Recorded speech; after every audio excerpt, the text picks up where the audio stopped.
ഇപ്പൊ നമ്മള് മലയാളത്തില് പഴങ്ങളുടെ ഒരു ചാപ്റ്ററാണ് പഠിക്കുന്നത്. അപ്പോൾ അതുമായി ബന്ധപ്പെട്ട് ഒരു ആക്ടിവിറ്റി കണ്ടാലോ? മക്കൾക്ക് ഏതൊക്കെ പഴങ്ങളാണ് അറിയാന്നുള്ളത് ഞാൻ ആദ്യം ഒന്ന് ചോദിച്ചു. അപ്പോൾ അവർക്കിഷ്ടമുള്ളതും അറിയാവുന്നതുമായിട്ടുള്ള കുറേ പഴങ്ങളുടെ പേരുകൾ പറഞ്ഞു.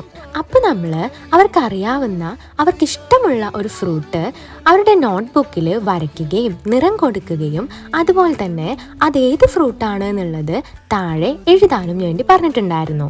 ചിത്രം വരയ്ക്കാനും കളർ കൊടുക്കാനും ഒക്കെ ഉള്ള പ്രവർത്തനം ആയതുകൊണ്ട് തന്നെ എല്ലാവർക്കും അതൊത്തിരി അങ്ങ് ഇഷ്ടമായി.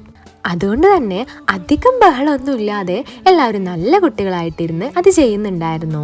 ചിത്രം വര തുടങ്ങിക്കഴിഞ്ഞാൽ പിന്നെ വരയ്ക്കലും കളർ കൊടുക്കലും അങ്ങോട്ടും ഇങ്ങോട്ടും കളർ ചോദിക്കലും ഒക്കെ ആയിട്ട് അവരത് അടിപൊളിയായിട്ട് അങ്ങ് ചെയ്യും.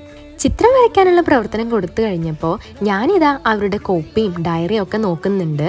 കാരണം ചിത്രം വരയ്ക്കാനുള്ള പ്രവർത്തനം ആയതുകൊണ്ട് തന്നെ അവിടേക്ക് പിന്നെ നമ്മൾ നോക്കേണ്ട ആവശ്യമില്ല. വെറുതെ ചിത്രം വരയ്ക്കുക എന്നത് മാത്രമല്ല കേട്ടോ ഈ പ്രവർത്തനത്തിലൂടെ നമ്മൾ ഉദ്ദേശിക്കുന്നത്.